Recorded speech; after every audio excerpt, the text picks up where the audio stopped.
Bueno, la Orden de los Caballeros Templarios aparece en Jerusalén después del éxito, sobre todo de la Primera Cruzada. La Primera Cruzada, las cruzadas ya sabéis que eran expediciones militares con el objeto de recuperar los enclaves más importantes que forman el conjunto de Tierra Santa, y la Primera Cruzada fue predicada en el concilio de Clermont por el Papa Urbano II. Tras el éxito de esta Primera Cruzada, un grupo de caballeros franceses se quedan en Jerusalén.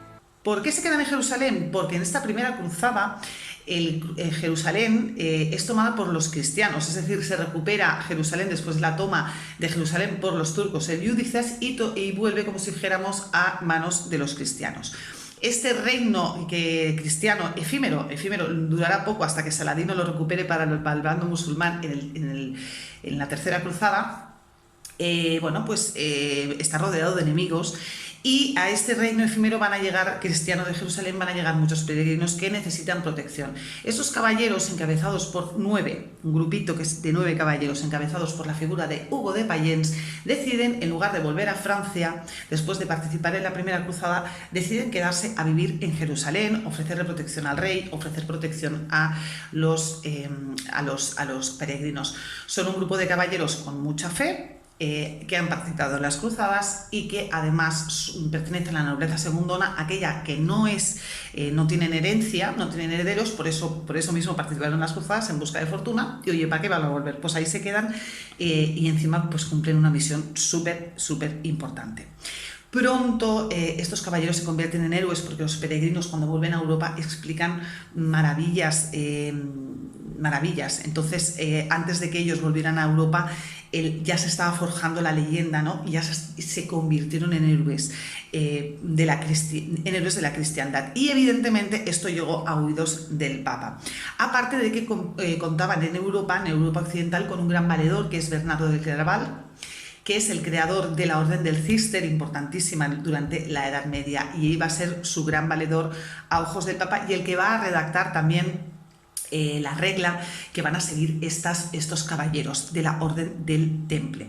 Porque no olvidemos que estos caballeros se convierten en monjes, es decir, son caballeros que vienen de la nobleza, que primero han participado en la Primera Cruzada, pero que tienen mucha fe, evidentemente, y después, auspiciado por la figura de Bernardo de Claraval y gracias a todas estas noticias que le llegan al Papa, pues el Papa los quiere conocer, ¿no? ¿Quiénes son estos caballeros que arriesgan su vida por la causa cristiana, ¿no? Y que les mueve pues esta fe tan fuerte? Entonces, se constituye una orden militar, la primera orden religioso-militar, pero lo vamos a entender si lo vemos así, como unos caballeros que se convierten en monjes. El Papa necesitaba un brazo armado de Dios, necesitaba un grupo, podemos decir, de soldados bien entrenados, bien preparados, para contar con ellos para estas cruzadas. Sabemos que hubieron 8, por tanto no podía contar con la espontaneidad y el llamamiento de pues, los nobles que en ese momento quisieran enrolarse en las cruzadas. Vio una oportunidad de oro para tener un ejército casi profesional, un ejército al servicio del Papa.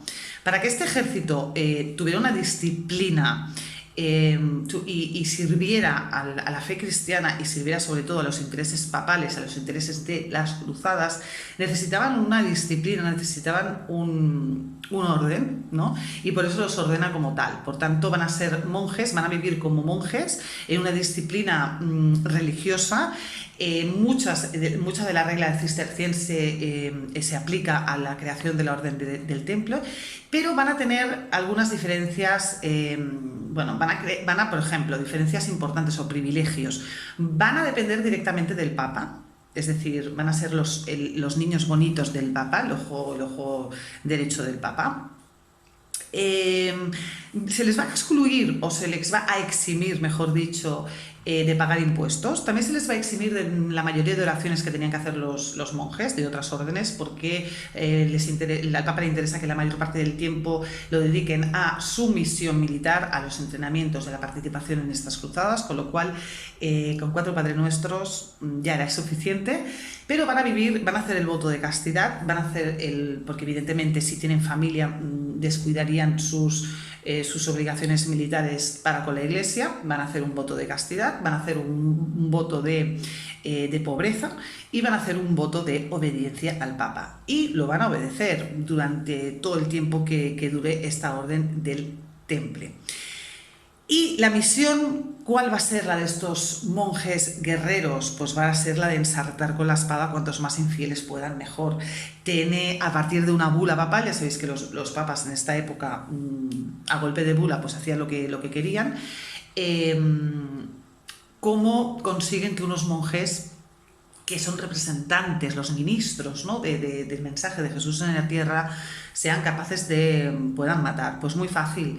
En una bula, que no me acuerdo en qué concilio se emitió, pero en uno de los múltiples concilios que se emitían en la Edad Media, les da permiso para matar al infiel, porque recordemos que la Orden del Temple lo que hace no es un homicidio, o sea, no mata hombres, con lo cual no está violentando la ley de Dios del no matarás, sino que lo que hace es un malicidio, es decir, acabar, o su misión es con el mal en el mundo, es decir, la representación casi del diablo, del mal en la tierra, que serían en esa época los musulmanes, con lo cual el tema moral lo tenemos aquí solucionado. Los caballeros templarios eran veloces jinetes, eran valientes, eran soldados excelsos, ataviados con una túnica blanca que representaba la pureza de su fe y de su corazón. Llevan aquí, ¿no?, en el pecho estampada una cruz roja a la altura del pecho, y bueno, pues se convirtieron en unos héroes por sus proezas militares y por proteger a los peregrinos, y bueno, porque lucharon pues junto a reyes de la talla de Ricardo Corazón de León, participaron en causas legendarias para la causa cristiana, como podría ser pues la toma de Jerusalén, la de Chipre, la de Acre, Constantinopla. Bueno, pero ¿qué pasa?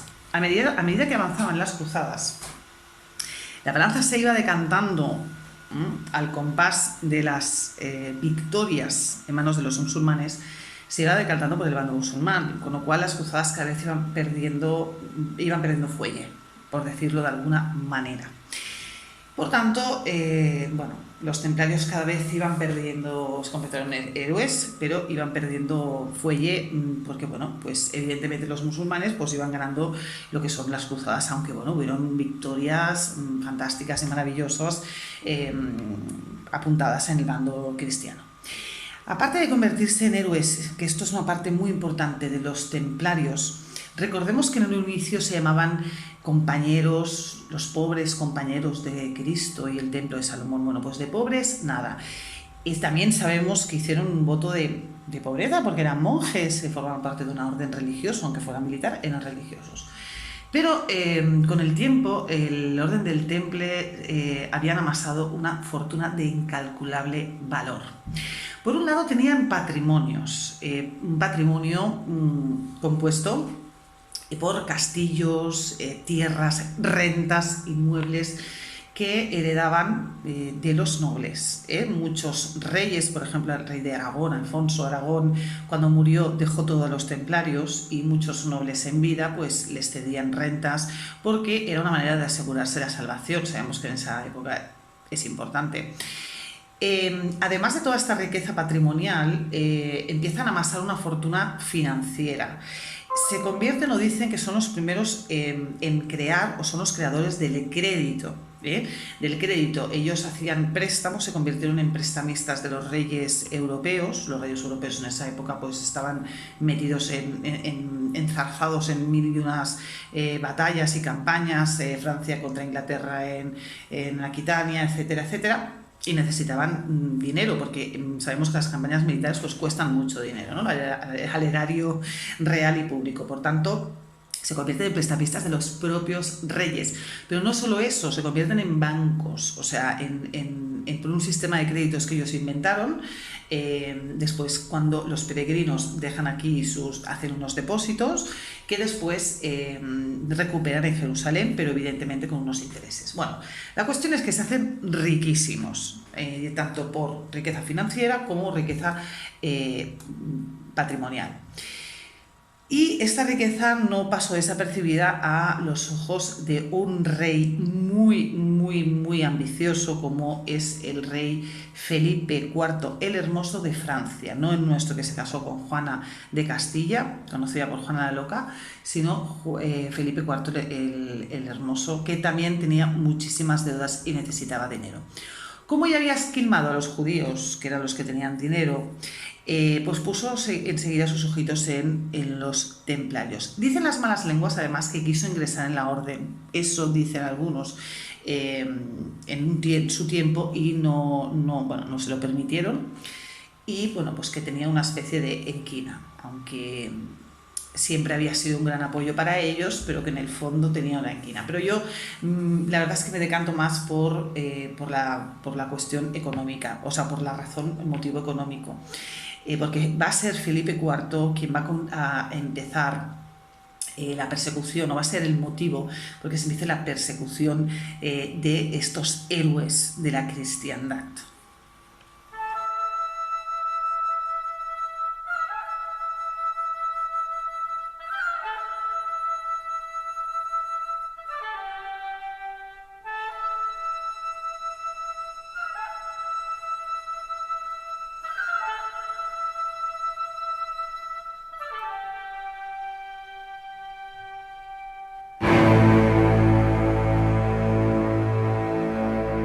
Bueno, pues el objetivo de este rey de Francia era desplumarlos por un motivo u otro. Que necesitaba primero un aliado, que el Papa fuera el aliado. Lo primero que hizo es conseguir poner un títere como Papa, que fue Clemente V. El rey maquinó para que saliera elegido este Papa. En segundo lugar, empezaron falsas acusaciones de herejía. Francia contaba con una ventaja, o el rey contaba con una ventaja. Desde la cruzada llevada a cabo por los cátaros, los otros herejes, la Inquisición había pasado a depender de la monarquía francesa, con lo cual tenía la Inquisición de su lado. Contaba también con un títere como papa, que sería Clemente V, pues lo tenía mucho, mucho más fácil para desplumar y hacerse con la fortuna de los templarios, y así lo hizo. Fueron acusados de adorar a falsos ídolos, fueron acusados de sodomía, en la ceremonia que hacían de iniciación escupir a la cruz. Entre otras lindezas que fueron proferidas, estas lindezas, estos infundios, por un exmiembro supongo que le debieron pagar una buena cantidad para que profiriera todos estos infundios entonces fueron acusados de herejes. Y el Papa, que había sido el papado, ¿no? Había sido desde el siglo XII, desde que se creó la máxima autoridad por encima de la Orden del Temple, autoridad directa, y el máximo valedor y el máximo defensor, acató las órdenes del rey. Sobre todo también tenemos que entender lo que he dicho antes, ¿no? Que las campañas militares o de las cruzadas se van desinflando al compás, ¿no? de las derrotas o victorias para el mando musulmán, por tanto cada vez van a tener menos como importancia. Un viernes 13 del año 1307 se arrestaron a más de 2000 templarios desarmados, de ahí también la relación del viernes 13 con la mala suerte. La mayoría de templarios que se arrestaron fueron hombres de avanzada edad, porque los jóvenes estaban luchando en Chipre y pues también estaban desarmados, porque cuando estaban en Francia, evidentemente no todos eran soldados, algunos también hacían las misiones más de logística, pues habían cocineros, de mantenimiento, y eran con los que realmente se ensañaron y empezaron unos interrogatorios con el fin de demostrar que eran herejes, y consiguieron a veces confesiones a través de tortura, como se hacía en esa época. Los templarios que justo proceso contra los templarios acusados de herejía, al final se dirimió en un concilio que se celebró en el 1311, como os he dicho antes, principios del siglo XIV en Vienne, no en Viena, en la ciudad de Vienne, con dos N's, y en Francia, donde Clemente V disolvió para siempre la orden. Con la bula Vox in Excelso se dio por suprimida de manera oficial la orden del templo, y el Papa dictó una bula para los arrepentidos y los reconciliados fueran pues confinados. Estos reconciliados que tienen que reconocer para poder salvar sus vidas que son culpables, pero se arrepienten. Pero a los máximos representantes les espera un juicio más severo en París. El máximo representante, el gran maestre, sería Jacques de Molay, se escribe.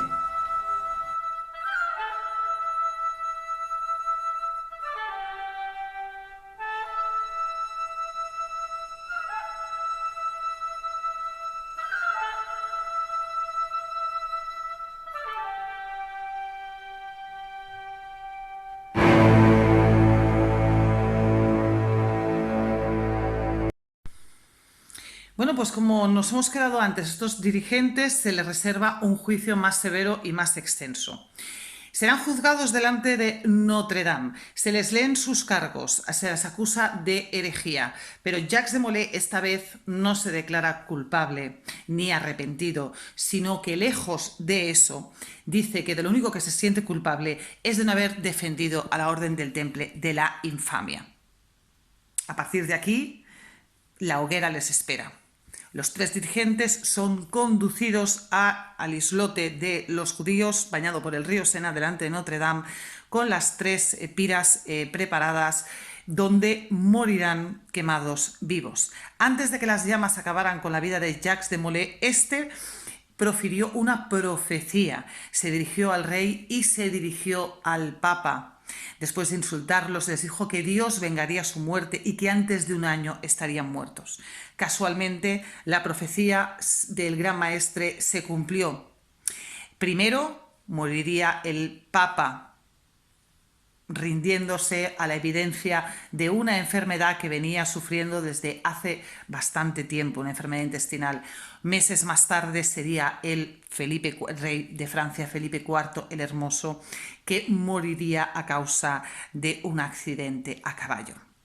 Este es el final de los herejes en llamas, de los falsos herejes en llamas, como fueron los templarios. El final oficial de la Orden del Temple, aunque se dice que después evolucionó en sociedades secretas como por ejemplo la masonería, pero esto es otra historia. Al igual que es otra historia la relación que tienen con el santo como custodios del Santo Grial.